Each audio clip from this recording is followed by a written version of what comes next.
Deni saat mendapatkan short course ke Leiden.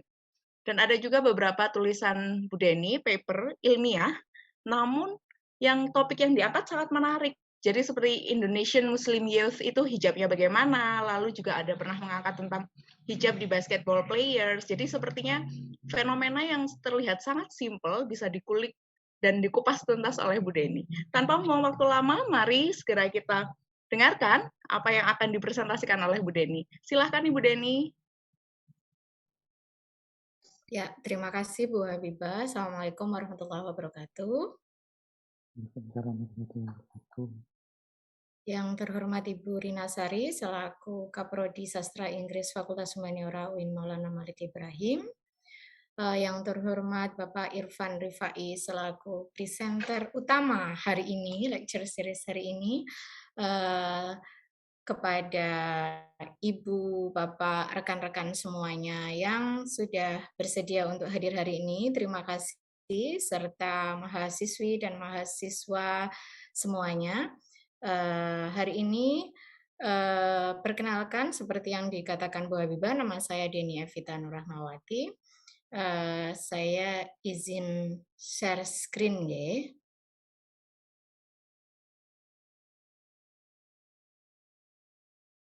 Ya, apakah sudah terlihat?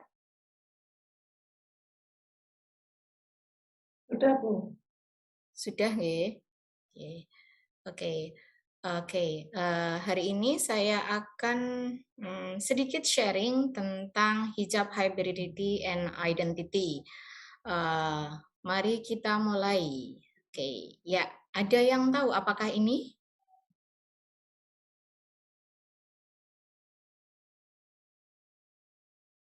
Bisa dituliskan di chat room mungkin?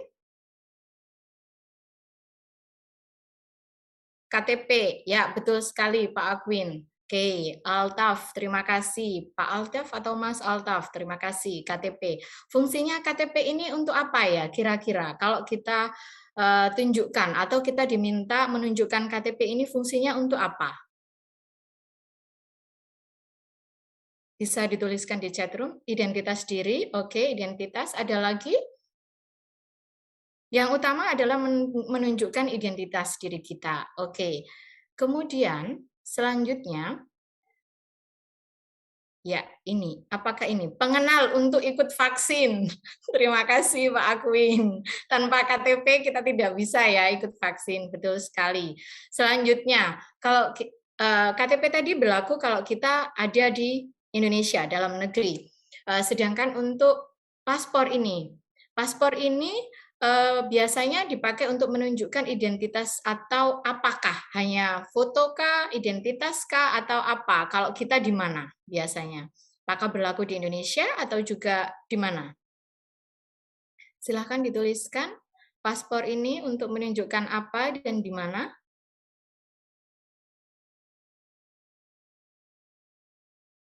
Saya tunggu jawabannya di chat room. Identitas dan negara asal, berarti kalau kita berusaha untuk menunjukkan negara asal kita, maka untuk menunjukkan identitas diri kita ketika kita sedang berada di luar negeri. Betul sekali. Jadi KTP dan paspor ini adalah bentuk tanda pengenal untuk menunjukkan identitas diri kita, untuk menunjukkan identitas kita ketika dalam bentuk tertulis atau secara formal. Nah, sedangkan kalau tidak secara formal, ada juga bisa kita lihat seperti ini. Mohon ditunggu. Oke, gambar pertama ini gambar apa ya kira-kira?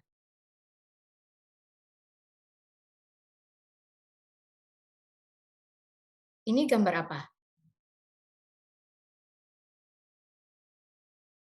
National costume. Dari mana ini kira-kira asalnya? Dari Bali, betul.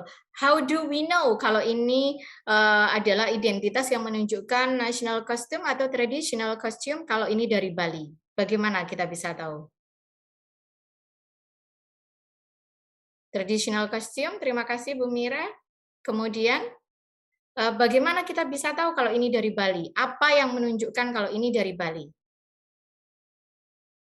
Adat dan budayanya, corak kainnya, kemudian warnanya, terima kasih. Dari pemakainya, oke. Jadi dari gambar ini kita bisa melihat bahwa pemakai, kemudian warna, corak kain, dan juga hiasan seperti bunga Kamboja, ini identik sekali dengan Bali. Maka sehingga dengan cukup melihat baju tradisional seperti ini, maka kita bisa mengatakan bahwa ini adalah baju tradisional dari Bali. Selanjutnya, ini dari mana? Silahkan dituliskan. Dari Jepang, oke. Kemudian, how do we know kalau ini dari Jepang? Bagaimana kita bisa tahu? Yukata, terima kasih. Kimono, oke. Dari bajunya, kimono, kemudian yang dipakai untuk mengikatkan di badannya itu adalah obi, betul sekali Bu Ika, terima kasih. Kemudian kata Pak Akwin, karena trotoarnya tidak ada PKL, maka menunjukkan bahwa sudah pasti ini tidak di Indonesia. Terima kasih Pak Akwin. Oke, selain itu adalah bawa tasnya dan sendalnya juga sangat khas, sehingga dari ciri-ciri seperti ini kita bisa tahu bahwa pakaian juga merefleksikan identitas dari mana dia berasal. Selanjutnya, oke, yang terakhir dari mana ini? Papua, betul sekali. Oke. Rok yang dipakai ini kira-kira ada yang tahu nggak roknya dari mana? Sehingga kita bisa langsung mengatakan dari apa maksud saya. Sehingga kita bisa mengatakan bahwa itu adalah dari jerami, betul. Jerami ini diambil dari sagu yang dikeringkan. Kita tahu bahwa Papua adalah pusat penghasil sagu, sehingga bisa dikatakan bahwa dengan cukup melihat baju saja kita bisa menentukan identitas seseorang atau dari mana berasal. Di samping itu, ternyata baju yang dipakai juga menggambarkan beberapa karakter, membawa latar belakang atas apa yang biasa dihasilkan di daerah tersebut, di negara tersebut, dan apa yang dominan yang bisa kita jumpai di tempat tersebut. Oke, terima kasih. Kemudian selanjutnya. Oke. Selanjutnya apa yang bisa kita lihat di sini?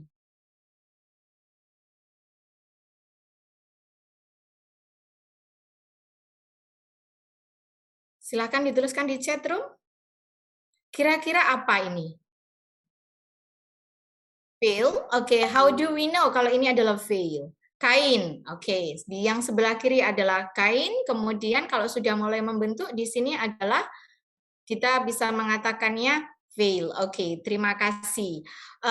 Biasanya merepresentasikan atau menunjukkan identitas apa dari kalau ketika menjumpai seseorang yang memakai veil, atau apakah kedinginan atau apa? Muslimah. Oke, terima kasih. Ada lagi muslimah? Ya, terima kasih. In Islam, kita mengetahui bahwa wanita muslimah, anak soleha, terima kasih, bagus, anak soleha yang memakai scarf atau veil ini. Dalam Islam disebutkan bahwa di dalam surat Al-Ahzab dan An-Nur itu ada himbauan kepada wanita Muslim woman untuk memakai penutup kepala dan juga untuk tidak memakai baju ketat, kemudian tidak memakai baju yang terlalu tipis, dan juga tidak memakai baju yang bisa menarik perhatian lawan, tidak membentuk lekuk tubuh dan sebagainya. Nah, penutup kepala ini ada bermacam-macam. Sekali lagi, sehingga nantinya kita bisa menunjukkan atau merefleksikan identitas. Oke, head covering ini yang pertama burqa, yang selanjutnya adalah niqab, ada hijab, chador, shaila, al-amira, dan khimar. Yang biasa sering kita pakai di Indonesia, kira-kira yang mana? Bisa dituliskan di chat room? Khimar banyak dipakai di Indonesia. Oke, kemudian hijab, Oke, terima kasih. Adakah di antara kita yang juga memakai al-amira? Oke, al-amira ini adalah two-piece headscarf. Kemudian ada nggak di antara kita yang memakai shaila? Jadi scarf panjang yang tidak perlu dipeniti, cukup ditaruh di pundak aja. Ada, oke, terima kasih. Biasanya siapa, Bu Ulil, yang memakai shaila ini? Saya jadi Iya, Bu. Pak Kiki, saya jadi ingin berhijab. Silahkan, boleh pakai yang burka ya. Kak Kiki pakai burka aja. Iya, betul. Ya, kalau Shaila ini biasanya identik seperti kayak Yeni Wahid, seperti itu. Biasanya yang pakai Shaila. Al-Amira ini biasanya kalau kita temukan di orang-orang seperti Iranian, ya, kayak yang di Iran, betul sekali. Ya, terima kasih. Oke, kemudian adanya berbagai macam bentuk hijab ini, seperti headscarf, seperti hijab, niqab, burka, dan sebagainya, menunjukkan bahwa hijab itu lebih sering dipakai ya. Hijab lebih sering dipakai. Hal ini menunjukkan bahwa hijab itu sounds more global and more commercial nowadays. Jadi lebih sering kita memakai kata hijab dan lebih sering kita menemukan wanita yang memakai hijab. Meskipun hal ini tentu tidak bisa dipukul rata di semua negara memakai hijab. Literally, apa sih yang dimaksud hijab? Literally, hijab means to cover or curtain, which is function to conceal something from being seen from others. Digunakan untuk melindungi muslimah untuk menutupi auratnya, terutama dianjurkan dipakai terutama setelah usia pubertas. Oke. Kemudian seperti yang saya bilang tadi, tidak bisa dipukul rata bahwa semua negara pasti bisa dikatakan muslimahnya memakai hijab. Kenapa? Ada yang memakai burka, ada yang memakai niqab.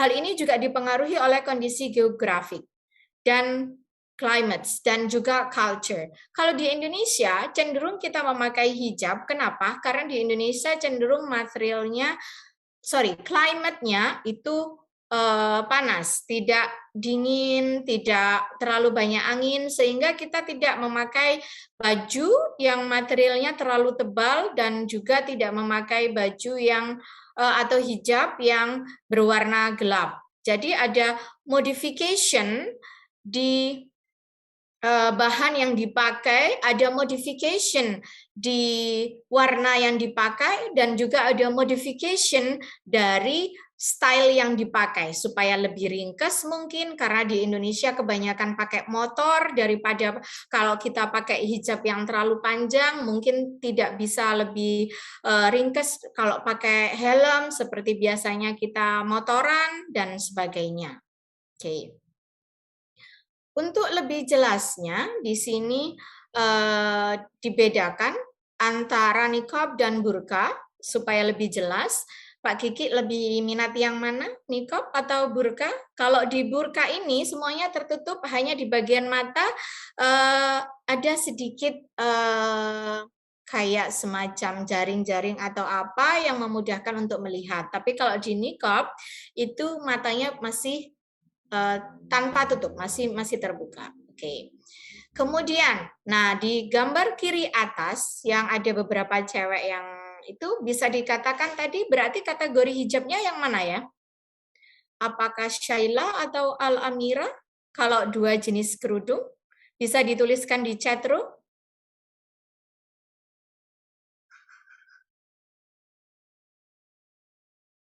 Al-Amira, oke, Al-Amira, terima kasih.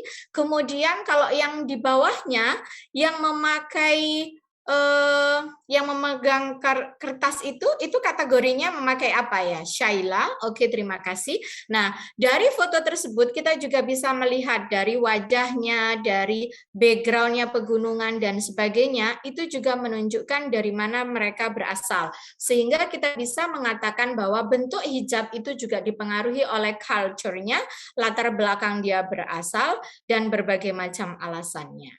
Oke. Selanjutnya, mohon maaf sebentar, ada Gojek datang. Sebentar, mohon maaf sekali.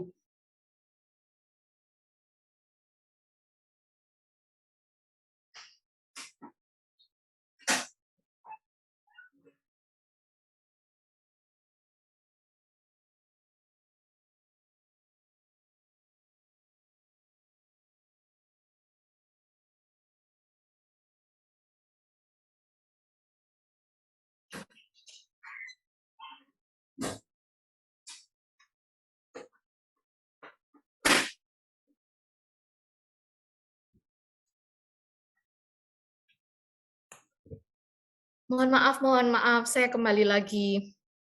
Gambar selanjutnya ada Dian Pelangi. Kita semua pasti tahu Dian Pelangi ini adalah fashion designer. Nah, di sini dari foto ini kita bisa tahu bahwa she wears hijab but in a modern way. Kemudian she also wears pants, celana panjang and jacket, dan latar belakangnya di sini ada berbagai macam, ada yang dia di dalam ruangan, ada yang dia sedang berada di luar negeri. Oke. Jadi kita bisa mengatakan bahwa di sini ada modification yang dilakukan oleh Dian Pelangi, bahwa hijab is not only a garment that covers head anymore, tidak hanya garment atau kain yang menutup kepala untuk menutupi aurat, tapi juga modification of fashion statement. Karena kita bisa lihat bahwa ada motif hijab berbagai macam, ada style hijab yang berbagai macam. Jadi kita bisa mengatakan bahwa the meaning of hijab seems to be shifting from religious faiths to lifestyle. Di sini bisa dikatakan seperti itu. Kemudian selanjutnya, the above sketch modification of hijab from religious garment, from perintah Al-Quran into a fashion item can be put in a global perspective, bahwa kita tidak bisa melihatnya lagi hanya itu bahwa muslim memakai hijab, tapi kita juga bisa menentukan bahwa dari berbagai macam bentuk hijab tersebut menunjukkan identitas yang memakainya. Nah, di sini kita bisa mengatakan bahwa ada berbagai hal yang mempengaruhi, tidak hanya Western culture, tapi juga Islamic Eastern culture, dan juga local culture. Nah, semuanya ini dimodifikasi menjadi satu, menciptakan gaya baru yang dinamakan hybridity, hibriditas, bukan jagung hibrida ya Pak Agwin ya. Nah, hybridity ini di sini, hibrida di sini adalah menunjukkan adanya modification yang merupakan perpaduan in the third space yang merupakan gabungan atau pengaruh, bisa jadi salah satu yang dominan atau mungkin lebih dari satu yang dominan. Tapi bukan berarti adanya yang dominan ini mengalahkan, mematikan yang lainnya, hanya saja lebih unggul. Misalkan kalau kita ketika kita memakai kebaya, maka biasanya kerudungnya juga disesuaikan dengan yang ada songket-songketnya. Nah, hal ini juga dipengaruhi oleh local culture. Kemudian ketika kita sedang umroh atau haji, mungkin di sana kita lebih memakai yang lebih panjang. Nah, kemudian ketika kita sedang jalan-jalan, misalkan at least ke Singapura saja, kita pasti yang lebih mendominasi adalah Western culture-nya. Okay.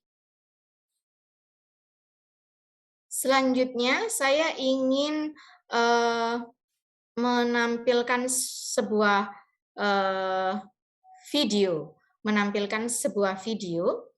Nanti silakan dituliskan pertanyaan yang saya berikan setelah video ini diputarkan.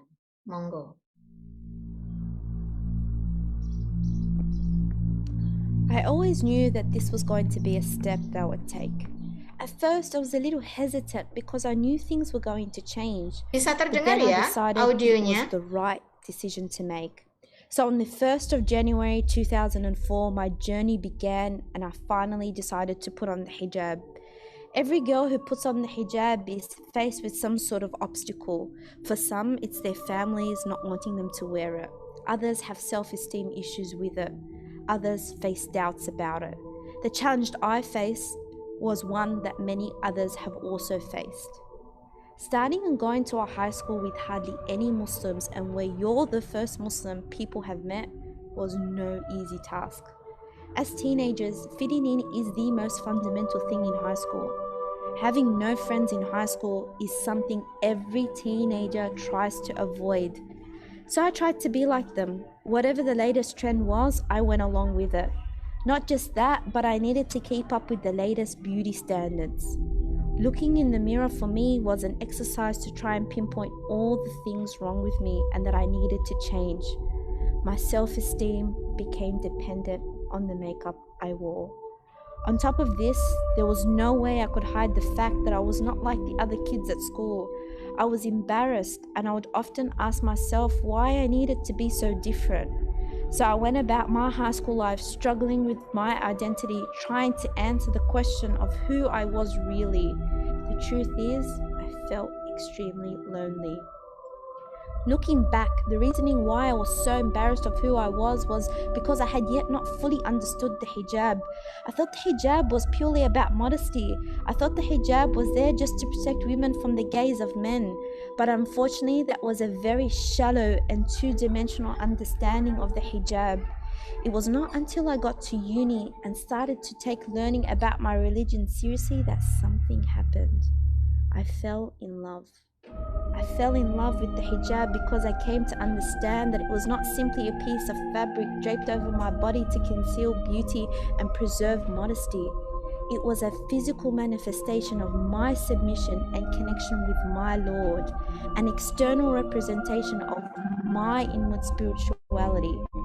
When I learned the rationale for the hijab presented in the Quran, I was blown away. Not only did it shatter my shallow understanding of the hijab, it proved to me God had validated my beauty. Therefore, I need to make the most of the opportunities and blessings I've been gifted with. Knowing this has actually pushed me to constantly improve myself and ensure my actions and character are in line with the teachings of Islam. But we need to understand that by wearing the hijab, I'm not declaring I am Islam. Rather, I am a Muslim, meaning I'm someone who is trying to follow this religion, who accepts it as the truth, sees beauty in it, and hopes to beautify myself with it. Ultimately, no one is perfect. As humans, we're susceptible to making mistakes. The hijab doesn't make you a more perfect or righteous human being. Rather, it's a constant reminder to keep striving and excel in your personal and spiritual development. Remember, no matter how dark the world gets, be like that star that stands out and shines the way for others to see.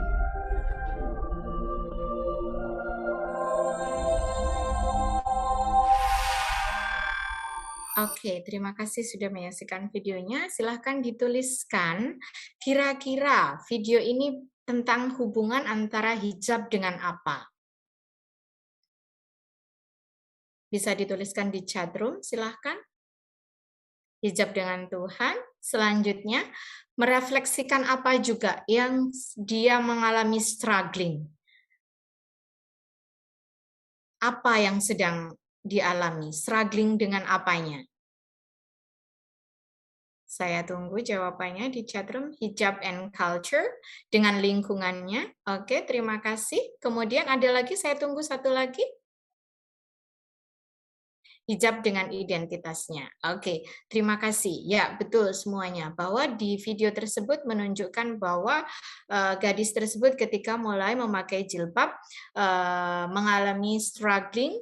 Nah, strugglingnya ini di setiap daerah, setiap cewek pasti ada latar belakang yang membuat struggling itu berbeda-beda. Mungkin kalau di Indonesia struggling untuk hijab tidak hanya karena kita berada di lingkungan sekitar kita, karena di sekitar kita sebagian besar beragama Islam, tapi ketika mungkin kita berada di negara lain di mana Islam itu menjadi minoritas, hal ini pasti menjadi suatu permasalahan tersendiri, atau dia struggling dengan mempertanyakan apa sih sebenarnya tujuanku memakai hijab ini. Nah, sehingga dia perlu melakukan negosiasi sehingga bisa diterima di lingkungannya, tapi juga dia bisa tetap memakai hijabnya untuk menjalankan perintah Allah. Nah, di sini hijab hybridity dilakukan oleh orang-orang yang ingin melakukan penyesuaian atau adaptasi. Jadi tidak hanya hijab itu sebagai praktek untuk patuh terhadap agamanya, menjalankan perintah Allah, tetapi juga sebagai indikasi adanya social life, lifestyle, dan juga status. Oke, selanjutnya di sini kita bisa melihat bahwa yang semuanya bisa dirangkum menjadi adanya hubungan antara culture, hijab, yang kemudian di-hybrid atau dimodify, mereka melakukan adanya negotiation. Nah, negotiation ini apa yang dinegotiated?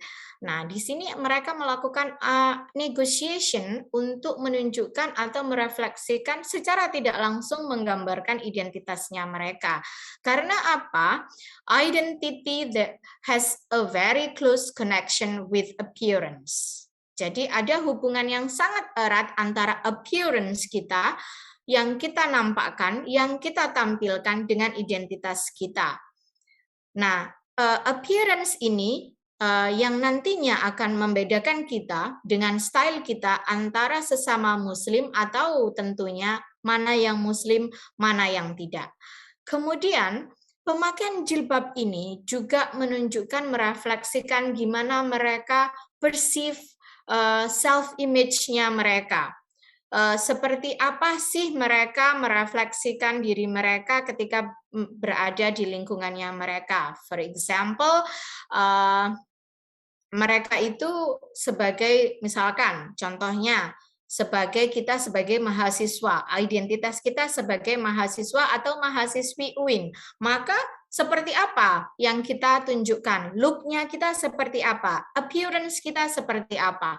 Kemudian kalau untuk muslimah berarti as women berarti pastinya ingin tampil lebih cantik. Itu kodrati sekali karena kita ingin cantik. Berarti hijabnya supaya menunjukkan refleksi kita, menyesuaikan di lingkungan UIN, maka kita tetap ingin tampil modis, menambahkan misalkan brosnya, atau mungkin memakai hiasan yang lain di kepala.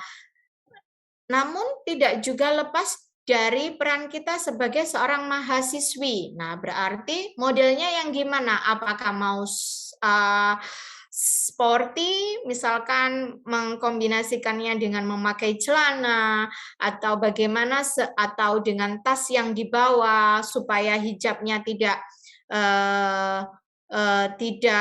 terganggu oleh pemakaian tas dan sebagainya. Nah, di sana kita melihat bahwa ada multiple identities yang harus di-resemble oleh seseorang. What does it mean to be a student? What does it mean to be a Muslim?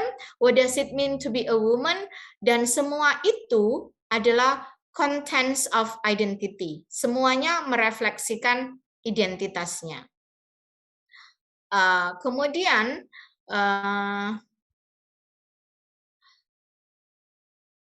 Muslim women's identities itu juga harus merefleksikan Islamic values, seperti yang saya bilang tadi, bahwa physical appearance-nya bisa dilihat dari jenis baju yang dipakai untuk menunjukkan speech-nya, attitude-nya, social interactions-nya, semuanya harus merepresentasikan Islamic values. Oke.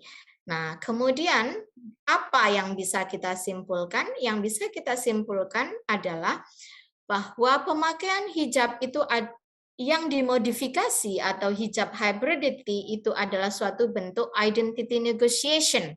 Identity negotiation-nya dalam bentuk yang pertama, the way hijab are used. Kemudian, the way they cover their bodies, dan juga the way the fashion garment not attract any attention, supaya memenuhi apa yang diajarkan dalam agama kita.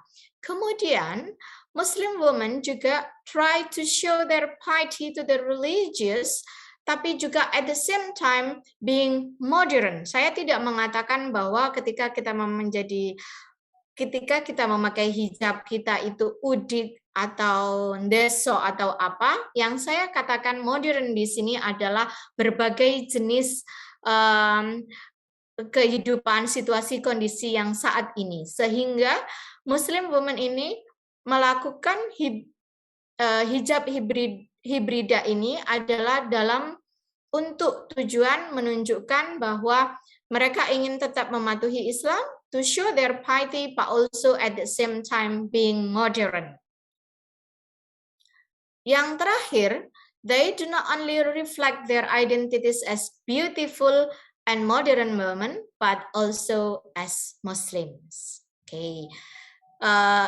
Itu yang bisa saya sampaikan untuk sharing hari ini. Mohon maaf jika belibet dan ada beberapa hal yang saya ulang-ulang. Selanjutnya kita bisa melanjutkannya di diskusi, tapi sebelumnya saya ingin beberapa mahasiswa di sini setelah mengikuti materi yang sangat singkat ini, kumpulan gambar ini, bisa saya katakan kira-kira dapat ide apa saja. Silahkan ditulis bahwa apa sih sebenarnya yang nanti bisa kalian teliti terkait dengan hijab dan identity. Bisa dituliskan di mana dan apa. Silahkan, saya tunggu.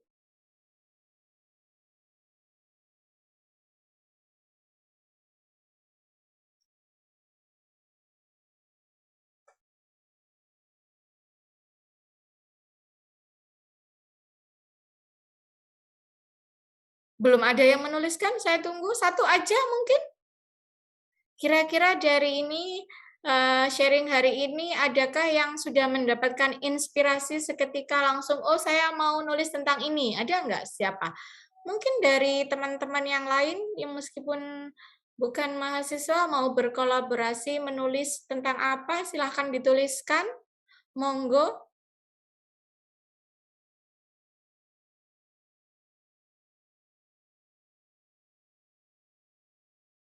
Hijab sebagai pelindung diri dari kejahatan. Oke, ketika kita mau menuliskan seperti ini, Adam, kira-kira mau ambil kasusnya di mana, Adam?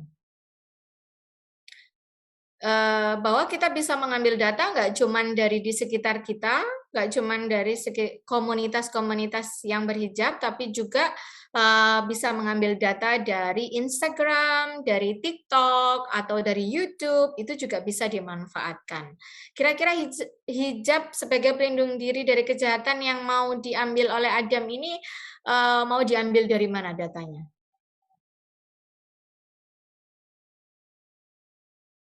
Atau yang lain ada yang mau menambahkan? Menemukan identitas muslimah dalam diri melalui wawancara. Oke, terima kasih Pak Kiki. Berarti Pak Kiki bisa kita wawancara juga ya? Sebagai seorang muslimah. Oke, selanjutnya ada lagi satu lagi. Wawancara ya Pak Kiki ya. Oke, jadi kita melakukan wawancara, kemudian kita analisa hasil wawancaranya itu identitasnya seperti apa. Oke, melakukan wawancara langsung. Ada yang lain lagi kira-kira? Sosial media dan pengalaman memakai hijab. Oke, terima kasih. Sekian untuk sharingnya. Nanti kita bisa lanjutkan di sharing diskusi. Dan wassalamualaikum warahmatullahi wabarakatuh. Waalaikumsalam warahmatullahi wabarakatuh. Terima kasih Ibu Deni Evita, sungguh sangat mencerahkan bagaimana hijab ternyata fungsinya tidak hanya sekadar sebagai kepatuhan kepada agama atau kepatuhan kepada Tuhan, tapi more than that. Jadi ada identity, ada bagaimana kita mau dilihat sebagai sosok orang yang modern, itu juga bisa dilakukan melalui hijab, tidak hanya dari bagaimana kita berbicara misalnya, tidak hanya bagaimana kita pakai kata-kata yang menunjukkan bahwa kita sekarang modern, tapi dari hijab sekarang juga sudah bisa. Jadi ada sangat banyak hal yang direpresentasikan dan direfleksikan hanya dari hijab, hanya dari selembar kain yang kita pakai dan kita kenal sebagai hijab. Terima kasih sekali Ibu Deni Evita Nurrahmawati. Lalu berlanjut ke sesi yang kedua. Sesi kedua kita akan diisi oleh Bapak Irfan Rifai. Pak Irfan dari Universitas Pasundan Bandung. Nah, Pak Irfan ini beliau melanjutkan S2 di Leiden University, focusing tentang multicultural education, selalu melanjutkan S3 atau PhD-nya di Leeds University di UK. Jadi sepertinya akan ada banyak hal yang bisa kita dapatkan dari ilmu Pak Irfan ini. Pak Irfan juga beliau sangat concern kepada pembahasan tentang identity di classroom. Jadi bagaimana identitas nanti akan dikupas, dikulik oleh Pak Irfan dan bagaimana itu bisa digunakan untuk memfoster atau untuk membantu proses belajar mengajar. Tidak lupa juga Pak Irfan ini ternyata juga ketika di Leeds dipromotori oleh salah satu tokoh yang kita semua banyak baca karyanya. Jadi dipromotori oleh Pak Payneham. Ya Pak ya, kalau saya tidak salah baca ya, ini betul, saya betul. takut salah baca ini namanya. Ya, Mike Payneham, betul Bu. Jadi ada banyak hal yang mungkin akan kita dapatkan dari Pak Irfan Rifai. Kepada yang terhormat Bapak Irfan Rifai, kami persilakan. Baik, terima kasih Bu Habibah. Saya mengucapkan pertama terima kasih sekali kepada Bu Rina Sari sebagai Kaprodi dan Bu Habibah, sekaligus juga partner presentasi ini ya, Bu Deni Evita telah mengajak saya untuk sharing pengalaman mengenai identitas. Identitas dilihat dari bahasa dan identitas dilihat dari style atau performance begitu. Nah, jika Bu Deni Evita tadi telah panjang lebar secara detail menjelaskan mengenai hubungan antara identitas dengan performance atau style, ya. Kalau di dalam bahasa Inggris biasanya mereka menggunakan terminologinya adalah style and identity. Ya, bagaimana style itu bisa digunakan sebagai indeks identitas seseorang, dan sekaligus juga bagaimana style itu bisa digunakan, yaitu tadi untuk menunjukkan identitas seseorang. Nah, selain style, ada satu juga yang erat kaitannya dengan identitas, yaitu bahasa. Di sana sehingga seringkali judul itu ada namanya Language and Identity. Nah, ini kebetulan saya diminta untuk mencari titik singgung ini antara bahasa dan identitas. Apakah fungsi dari bahasa, apakah fungsi dari identitas, dan bagaimana keduanya itu bisa bertemu begitu. Kalau adik-adik atau mahasiswa mungkin ingat ya atau pernah membaca salah satu puisi atau prosanya si peraih Nobel Sastra yang punya darah orang India itu ya, siapa namanya? Saya lupa. Itu mengatakan katanya begini, Barat adalah Barat, katanya begitu ya. West is West, East is East, katanya begitu. Barat adalah Barat, Timur adalah Timur, and the twin should not, katanya begitu. Meet until the end of the day, katanya begitu. Jadi tidak akan pernah ketemu. Jadi budaya Barat dengan budaya Timur itu tidak akan pernah ketemu, kata Nobel laureat di bidang sastra, Rudyard Kipling. Mohon maaf ya, namanya Rudyard Kipling. Nah, ini berbeda dengan Rudyard Kipling. Saya justru mencari titik singgung nih ya antara bahasa dan identitas gitu. Nah, jadi bagaimana mereka bahasa dan identitas itu mempunyai persamaan begitu. Nah, Saya akan mulai dari ini yang sangat terkenal ini ya. Pasti saudara-saudara mahasiswa banyak sekali hafal I have a dream. Ingat, I have a dream, kalau saya tanya, ayo I have a dream, pasti mahasiswa pada pasti menjawab, ini adalah lagunya Westlife. Nah, gitu ya. I have a dream, nah gitu. Tapi ada juga pasti akan menjawab, oh ini adalah Martin Luther King, misalnya di sana. Di sana dikatakan, I have a dream that my 4 little children will one day live in a nation. Ya, misalnya begitu ya. Nah, di sini ada kata-kata I, saya, dan 4 little children. Dan kemudian nation, they juga di sini. Will not be judged by the color of their skin. Nah, ini kan ya. Jadi tidak dijudge berdasarkan warna kulit. Ya, apakah kamu hitam atau kecoklatan atau kulit putih? Tidak, tetapi dari apa? Content of their character. Nah, di sini ya. Jadi identitas itu seperti yang dikatakan oleh Martin Luther King di sini adalah I. I ini siapa? Ya kira-kira adalah Martin Luther King. Dan they ini siapa? Mereka. Mereka adalah siapa? 4 little children ini. Atau mungkin mereka itu adalah nanti warga negara yang mana mereka itu tidak dijudge oleh warna kulit mereka, tetapi dari karakternya. Nah, ini. Yang kedua, pasti juga akan familiar ya, mahasiswa, adik-adik semuanya. Di sini ada namanya Soekarno. Jadi perjuangan lebih mudah karena mengusir penjajah. Tapi perjuanganmu akan lebih sulit karena melawan bangsamu sendiri. Nah, di sini perjuanganku di sini siapa? Begitu ya. Dan ini perjuanganmu. Mu ini siapa ya ini ya? Nah, ini apakah perjuanganmu itu ditunjukkan kepada kaula muda, ataukah generasi sekarang ini, ataukah generasi yang akan datang, ataukah generasi yang sebelum kita? Nah, ini adalah antara pembedaan perjuanganku dengan perjuanganmu. Dan kemudian juga sangat tren sekali ya, pasti adik-adik mahasiswa sangat hafal juga ini ya. Yes, we can. Nah, ini adalah simbol dari Barack Obama ya, ketika maju itu kampanye Presiden Amerika Serikat. Yes, we can. We, siapa we ini? Apakah ini we ini menyimpulkan misalnya kita ini siapa? Nah, kok tidak menggunakan saya? Kenapa tidak menggunakan kamu misalnya? Tapi menggunakan we. Apa maksud dari we di sini? Nah, ini semuanya adalah bahasa digunakan sebagai sarana untuk ya ini ya menunjukkan atau indeks seseorang, identitas seseorang.